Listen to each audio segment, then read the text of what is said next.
बटेंगे तो कटेंगे, आया कुछ जोश?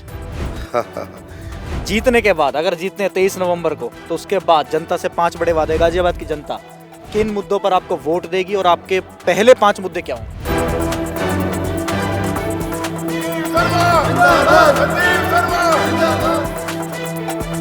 महिलाओं की सुरक्षा है यूपी में? हाँ है। योगी जी के राज में कुछ है? हाँ, अखिलेश यादव तो कहते हैं कि महिलाओं की सुरक्षा है नहीं उत्तर प्रदेश में।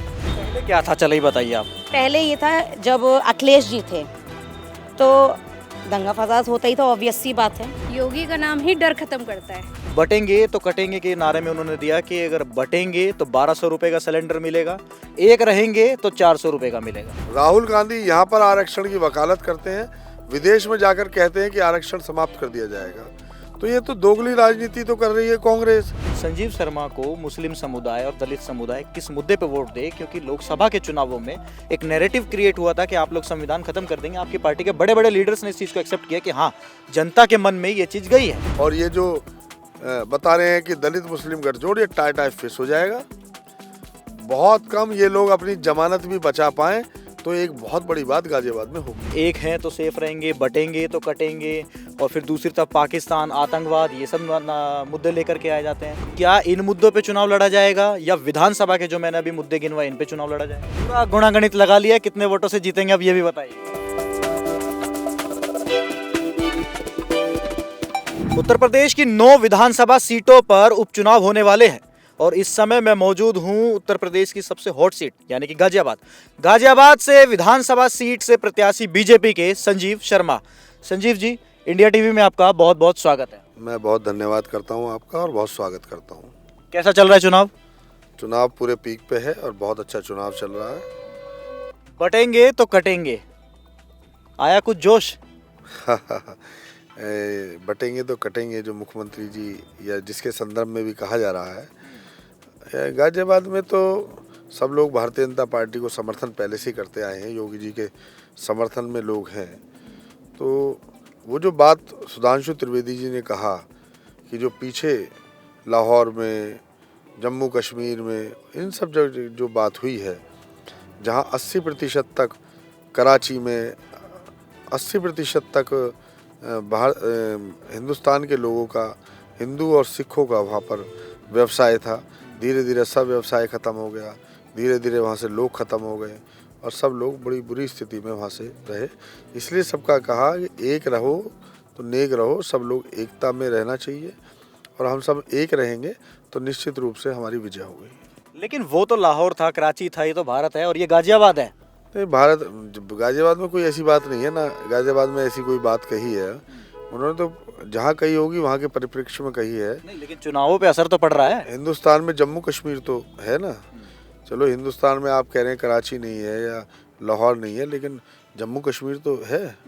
जम्मू कश्मीर में क्या स्थिति हुई है आपको पता भी है, कश्मीरी पंडित भाइयों के साथ क्या स्थिति हुई है। उनका काम है कि हम एकता में रहेंगे तो अच्छा रहेंगे। अच्छा, आपके प्रतिद्वंदी जो हैं समाजवादी पार्टी है, मुख्यतः समाजवादी पार्टियां जो मेन ओपोजिशन जिसे कहा जा सकता है, वो पार्टियां चुनाव में, और इसी बीच बटेंगे तो कटेंगे के नारे में उन्होंने दिया कि अगर बटेंगे तो 1200 रुपये का सिलेंडर मिलेगा, एक रहेंगे तो 400 रुपये का मिलेगा। ये तो पूरे हिंदुस्तान की जनता जानती है कि नरेंद्र मोदी जी के आने के बाद क्या स्थिति इस देश के अंदर हुई है। अब वो कुछ भी प्रचार करें, लेकिन कितने लोगों को सिलेंडर और गैस के कनेक्शन फ्री दिए गए हैं। आज भी 80 करोड़ लोगों को राशन फ्री मिल रहा है, कितने लोगों को पक्के मकान मिले हैं। केवल हमारे मोदी जी जो हैं या योगी जी हैं, कोई विश्वास, सबका साथ सबका विकास में विश्वास करते हैं। कोई जाति पाति की कोई भेदभाव नहीं है किसी के अंदर। गरीब व्यक्ति होना चाहिए, चाहे हिंदू हो, चाहे मुस्लिम हो, चाहे सिख हो, ईसाई हो, किसी धर्म का हो, किसी जाति का हो, सब लोगों को इसमें मिल रहा है। और सबसे बड़ी बात यह है कि जो पाकिस्तान हम सब लोगों से मुकाबला करता रहा, कोरोना के बाद उसकी क्या स्थिति हो गई है, उसके यहाँ आटा तक की स्थिति है, कंगाल हो गया है वो देश। और दूसरी तरफ हिंदुस्तान मोदी जी के नेतृत्व में 11वीं अर्थव्यवस्था से 5वीं अर्थव्यवस्था पर आकर खड़ा हो गया है। ये सब हम लोगों के लिए गर्व की बात है कि एक तरफ हमारे पड़ोसी और जो शत्रु देश था उसको आटा भी नहीं है उसके पास, और हमारा अर्थव्यवस्था में देश इतना मजबूत हो गया है। और जहाँ तक समाजवादी पार्टी की बात है, 2017 से पहले गाजियाबाद की अपराध की स्थिति सब जानते हैं। यहाँ लूट खसोट, हत्याएं, अपहरण एक आम चीज़ थी। लेकिन 2017 में जब से योगी जी की सरकार आई है, अपराध में बहुत ज़्यादा नियंत्रण आया है और लोग गाजियाबाद आना नहीं चाहते थे। उससे पहले उद्योग चले जा रहे थे, लोग यहाँ से छोड़ कर जा रहे थे। लेकिन मोदी जी और योगी जी की सरकार आने के बाद लोगों का विश्वास, देश की जनता का विश्वास भारतीय जनता पार्टी में और बढ़ा है और लोग ये समझते हैं कि एक सुशासन अगर कोई दे सकता है तो भारतीय जनता पार्टी दे सकती है। देखिए, विधानसभा का चुनाव है, तो अब विधानसभा का जो चुनाव लड़ा जाता है, सड़क, पानी, बिजली, गंदा नाला, गटर, एमसीडी और इन सब चीज़ों पे, शिक्षा, स्वास्थ्य, इन सब चीज़ों पे लड़ा जाता है। लेकिन अब आपकी पार्टी की तरफ से ये विपक्षी आरोप लगा रहे हैं कि आपकी पार्टी की तरफ से चुनावों में हमेशा लेके आते हैं, जैसे एक हैं तो सेफ रहेंगे, बटेंगे तो कटेंगे, और फिर दूसरी तरफ पाकिस्तान, आतंकवाद, ये सब मुद्दे लेकर के आए जाते हैं। तो वाकई जब संजीव शर्मा, आप महानगर के अध्यक्ष भी रह चुके हैं, 17 साल से आपका बीजेपी से पुराना नाता भी है और अब टिकट मिला है, तो क्या इन मुद्दों पे चुनाव लड़ा जाएगा या विधानसभा के जो मैंने अभी मुद्दे गिनवाए इन पे चुनाव लड़ा जाएगा? देखिए, विपक्ष के पास कोई मुद्दा नहीं है। मैं 5 साल तक भारतीय जनता पार्टी का अध्यक्ष रहा क्या, अब भी हूँ। कोई ऐसी गली नहीं है, कोई ऐसा मोहल्ला नहीं है। 506 हमारे बूथ हैं, उनमें से 450 बूथों से ज़्यादा पर मैंने स्वयं प्रवास किया है समय समय पर। और भारतीय जनता पार्टी के कार्यकर्ता कोई ये नहीं है कि कार्यकर्ता कोई एक बार पर जाते हो, वो लगातार प्रयास करते रहते हैं। देखिए, अब कार्यकर्ता अपने आप ही वो कर रहे हैं। आप देखिए, जगह जगह गली गली में जाकर सब लोग अपने आप प्रचार कर रहे हैं। ये कोई कार्यक्रम नहीं है, ये प्रचार करने में लगे हुए हैं कार्यकर्ता। तो जगह जगह कार्यकर्ताओं में बहुत जोश है। हम लोगों को गली मोहल्ले की समस्याओं की सब कुछ जानकारी है और हम लोग केवल राष्ट्रीय सुरक्षा को भी आगे रखते हैं। राष्ट्रीय सुरक्षा के अलावा हम सब लोग जो गली मोहल्ले की समस्याएं हैं, कहीं पानी की समस्या है, कहीं सीवर की समस्या है, कहीं सड़क की समस्या है, युवाओं के लिए समस्या है, शिक्षा और स्वास्थ्य की बात है, इन सब चीज़ों को पूरा करेंगे। और पिछले कई सालों में जो हमारे जनप्रतिनिधि थे, उन्होंने लेकर यहाँ मेट्रो, रैपिड रेल, हाईवेज़, कहाँ जब हम आते थे तो उस समय क्या स्थिति थी, दिल्ली से आने में 2 घंटे लगते थे। सरकार आने के बाद लगातार स्थिति बढ़ी है हम लोगों की और जो है यहाँ पे हाईवे बने हैं, 15 मिनट में आप जो है दिल्ली पहुँच सकते हैं, नोएडा पहुँच सकते हैं, मेरठ आधा घंटे में पहुँच सकते हैं। जहाँ कई घंटे लगते थे, वो इंफ्रास्ट्रक्चर में भाजपा ने बहुत ज़्यादा काम किया है।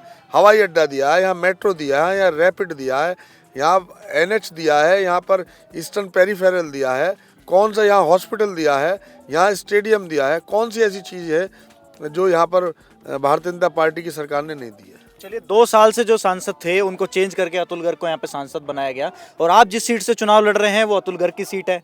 और संजीव शर्मा जीतने के बाद, अगर जीतने हैं 23 नवंबर को, तो उसके बाद जनता से 5 बड़े वादे। गाजियाबाद की जनता किन मुद्दों पर आपको वोट देगी और आपके पहले 5 मुद्दे क्या होंगे? देखिए, शिक्षा और स्वास्थ्य मेरे लिए बहुत इम्पोर्टेंट चीज़ है। दुधेश्वर नाथ मंदिर हमारा पौराणिक और ऐतिहासिक मंदिर है। यहाँ पर मेरा पहला तो होगा कि वहाँ पर जो है कॉरिडोर बने। दूसरा, एम्स का जो एक सेंटर आने वाला है यहाँ पर, वो सेंटर, एम्स के सेंटर को हम सब लोग गाजियाबाद विधानसभा में आए। तीसरा, यहाँ पर एक महामाया स्टेडियम है, उस स्टेडियम के अंदर उच्चतम सुविधाएं हों। क्रॉसिंग के पास एक वहाँ पर जाम की समस्या रहती है, उसको चौड़ीकरण हो, डबल रोड बनेगा। और पेयजल की जो समस्या है और पानी निकासी की समस्या है NS24 के दूसरी वाली तरफ कॉलोनी में, उस NS24 की कॉलोनीज़ में भी जो मूलभूत सुविधाएं रह गई हैं, उन मूलभूत सुविधाएं को, पानी की निकासी और पेयजल की समस्या जो है उसको दूर कराने का मेरा प्रमुख प्रयास रहेगा। 4,60,000 वोटर्स हैं, जिनमें से अगर मैं सही हूँ तो 80,000 जो हैं वो दलित वोटर्स हैं और 30,000 के आसपास मुस्लिम मतदाता हैं। ये जो कॉम्बिनेशन है ना, ये अगर दोनों पक्ष अगर एक तरफ चले जाए तो वो पार्टी की जीत तय मानी जाती है, निर्णायक भूमिका में माने जाते हैं। संजीव शर्मा को मुस्लिम समुदाय और दलित समुदाय किस मुद्दे पे वोट दे? क्योंकि लोकसभा के चुनावों में एक नैरेटिव क्रिएट हुआ था कि आप लोग संविधान खत्म कर देंगे। आपकी पार्टी के बड़े बड़े लीडर्स ने इस चीज़ को एक्सेप्ट किया कि हाँ, जनता के मन में ये चीज़ गई है, जिससे हमें नुकसान हुआ। देखिए, दलित में भी कई कैटेगरी होती है। दलित में हमारे जाटव भाई भी हैं, वाल्मीकि भाई भी हैं, खटीक भाई भी हैं, धोबी भाई भी हैं, कोरी भाई भी हैं।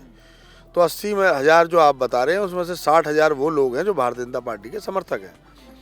और उसके अलावा भी जो जाटव भाई हैं, जिस पर बहुजन समाज पार्टी और हमारी समाजवादी पार्टी और कांग्रेस के लोग जो अपना दावा कर रहे हैं, चंद्रशेखर रावण जी, उन सब में भी हमारे कई सौ कार्यकर्ता हैं जो लगातार संपर्क कर रहे हैं।